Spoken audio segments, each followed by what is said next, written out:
The luck business.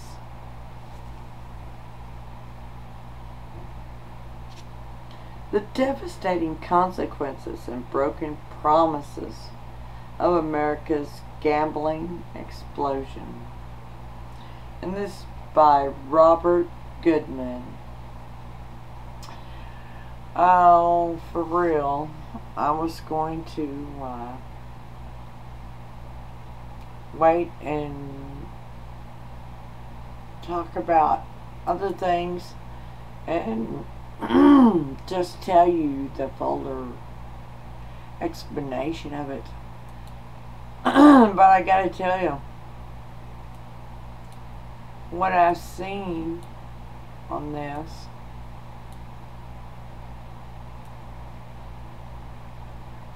I gotta tell you, I read this one part to you.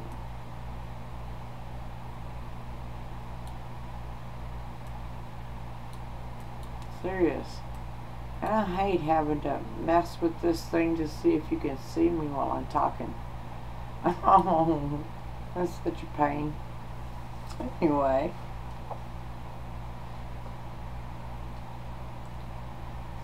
On this book,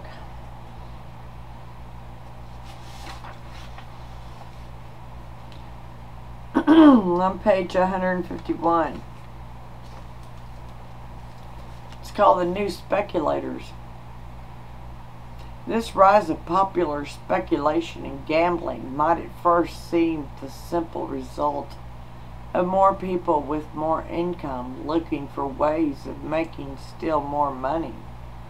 Certainly it was made possible, at least in part because more discretionary dollars were available for some people in the middle class to take chances with. But the breadth of this phenomenon and its congruence with other economic changes says something quite different and much more disturbing. Until very recently, financial speculation involved mostly the wealthy and the powerful, people who were alternately revered as the courageous risk takers responsible for America's colossal economic growth, or were despised as financial manipulators whose wealth was created on the backs of others. The very origins of colonial expansion in America were underwritten by speculators. Spanish speculators, for example, backed Columbus, while the British East India Company bankrolled the early colonists. Charleston financiers made fortunes in the slave trade, and the American Revolution was financed, in part, by speculators. George Washington himself became one of the new nation's wealthiest people by speculating in land. Today, however, the nature of financial risk-taking in America is dramatically different. Speculation has now become as much a part of ordinary people's lives as their music and sports. Our doctors have become as knowledgeable about real estate, syndicates, and tax shelters as they are about identifying viral strains. Our religious leaders are as likely to know about accelerated depreciation as they are about the rituals of their faith. And now, more and more people are becoming as skilled at doubling down at blackjack as they are in the techniques of their trades and professions. Even Bill and Hillary Rodham Clinton became players in this new culture of chance. Their whitewater political troubles grew from speculating in an Arkansas land boom during the 1980s. While they both lost money in that effort, Mrs. Clinton had considerably more success gambling in high-risk commodity futures markets, where she turned a $1,000 investment into a $100,000 profit within a year. Remember that? I do. Even children are socialized into this culture. By the age of 10, many already know about speculating in old baseball cards, comic books, or Barbie dolls. They have learned that they might score big by holding on to a new rookie card or comic book that could someday become as incredibly valuable as an old Mickey Mantle card or a first edition Superman comic book is today.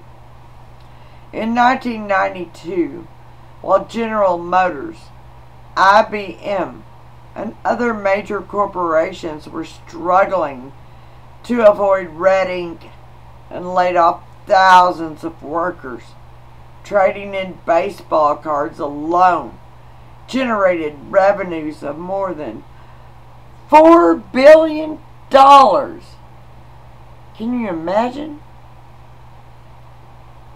During the Persian Gulf crisis, popular magazines and investment firms barraged the public with stock market plays to make money off the conflict.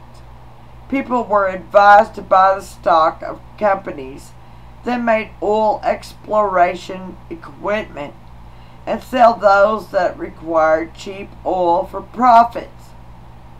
Time and Business Week featured articles about how to buy stocks designed to maximize profits. Once the butcher of Baghdad loosens his grip on the Middle East, wrote Business Week, investors who buy now will have special reason for joy.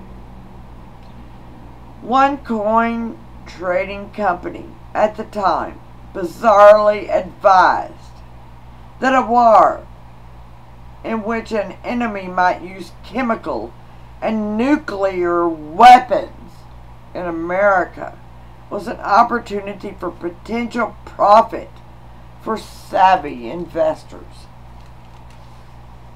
While wealthy speculators have always tried to profit from international crises, this was probably the first time the general public was so openly invited to cash in.